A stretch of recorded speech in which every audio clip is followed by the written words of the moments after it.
রাহমাতুল লিল আলামিন একবার তার ঘর থেকে বের হলেন।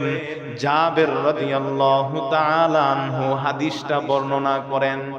বিশ্বনবী রাহমাতুল লিল আলামিন ঘর থেকে বের হওয়ার পর জাবের রাদিয়াল্লাহু তাআলা আনহু বিশ্বনবীর সাথেই ছিলেন।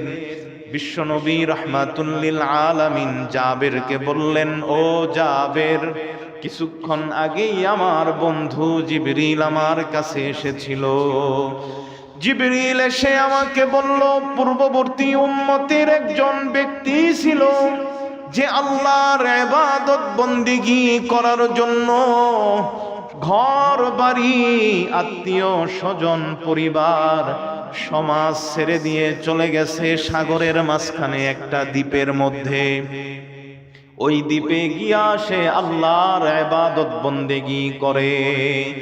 ও মুসলমান, দ্বীপের চতুর্দিকে শুধু পানি আর পানি, কোথাও খাবার নাই, কোথাও পানি নাই।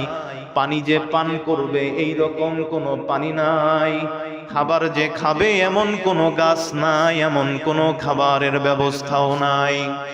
ওই দ্বীপের মধ্যে ওই আল্লাহর বান্দা আল্লাহর 500 বছরের ইবাদত বন্দেগী করলেন।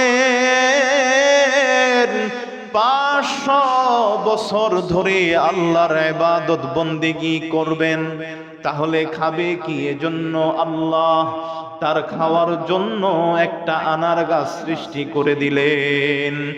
তার পান করার জন্য আল্লাহ মিষ্টান্ন এক পানির ঝর্ণা জারি করে দিলেন। ওই ব্যক্তি আল্লাহর ইবাদত বন্দেগী করে, আল্লাহর ইবাদত বন্দেগীর মধ্যেই সময় কাটায়। যখন ক্ষুধা লাগে তখন আনার গাছ থেকে আনার পেড়ে খায়, আর যখন পিপাসা লাগে মিষ্টান্ন পানির ঝর্ণা থেকে মিষ্টি পানি খায়। ও মুসলমান, এভাবেই চলতে থাকে।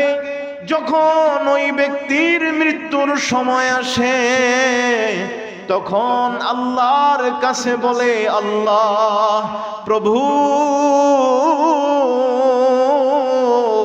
তুমি তো আমার জান নিয়ে নিবা, তোমার কাছে একটা ফরিয়াদ জানাই গো আল্লাহ, তুমি আমারে সিজদার অবস্থায় মৃত্যু দিও।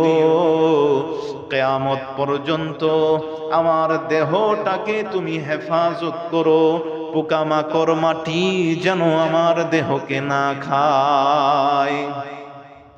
আল্লাহ রব্বুল আলামিন ওই বান্দাকে মৃত্যু দান করলেন।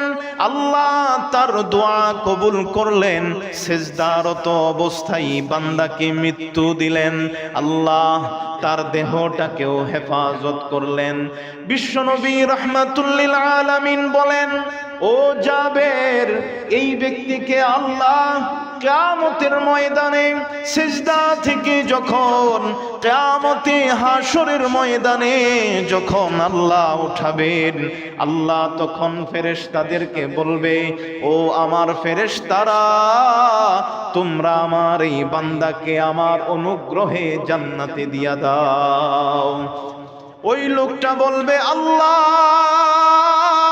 আপনার অনুগ্রহে কেন জান্নাতে যাব? আমি কি আপনার 500 বছর ইবাদত করি নাই? আমি কি আপনার জন্য ঘর ছাড়ি নাই? আমি কি আপনার জন্য পরিবার, সমাজ, এলাকা ছাড়ি নাই? আমি তো আপনার জন্য সব ছেড়ে দিয়ে সাগরের মাঝখানে একটা দ্বীপে গিয়ে 500 বছর আমি আপনার ইবাদত করছি। জান্নাত যদি দিতে হয় তাহলে আপনি আমার ইবাদতের বিনিময়ে আমাকে জান্নাত দেন। আপনার অনুগ্রহে আমি জান্নাতে যেতে চাই না। ও মুসলমান, এবার আল্লাহ ফেরেশতাকে বলে, ও আমার ফেরেশতারা, তাহলে আমি আল্লাহ তাকে যেই নিয়ামত দিলাম ওই নিয়ামতের বদলায় তার ইবাদতকে বরাবর করো, দেখো তো কি হয়। তখন ফেরেশতা চোখের নিয়ামতের বদলায় তার 500 বছরের ইবাদতকে নিয়ে নিল। একটা চোখের নিয়ামতের বদলাই 500 বছরের ইবাদত। যখন তার আমলনামায় আর কোনো ইবাদত নাই, তখন আল্লাহ ফেরেশতাদেরকে বলল, ও আমার ফেরেশতারা, এবার তোমরা আমার এই বান্দাকে টানতে টানতে শেষরাতে টেনে হিসড়ে জাহান্নামে নিয়ে যাও। এবার ওই বান্দা আল্লাহকে ডাক দিয়া বলে, আল্লাহ প্রভু, ভুল হয়ে গেছে, মাফ করে দাও গো আল্লাহ, বুঝি নাই আল্লাহ গো, তোমার কাছে মাফ চাই গো আল্লাহ, আমার ইবাদতের বদলায় আমি জান্নাত চাই না। আল্লাহ, যদি তুমি আমাকে জান্নাত দিতে হয় তাহলে তোমার অনুগ্রহেই আমাকে জান্নাত দাও। এবার আল্লাহ বলে, ওই আমার বান্দা, তুমি আমার 500 বছরের ইবাদত করলা, 500 বছর কোনো খাবার ছিল না, চতুর্দিকে কোনো পানীয় ছিল না।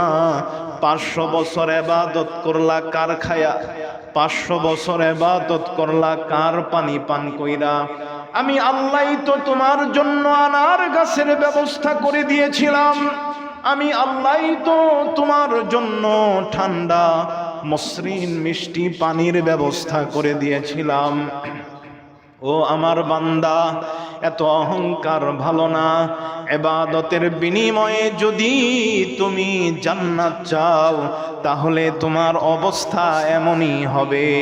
এবার ওই বান্দা বলে, আল্লাহ ইবাদতের বদলায় চাই না গো আল্লাহ, চাই তো তোমার অনুগ্রহে জান্নাতে যেতে। আল্লাহ এবার ফেরেশতাদেরকে বললেন, ও আমার ফেরেশতারা, আমার বান্দাকে আমার অনুগ্রহে জান্নাতে দিয়া দাও।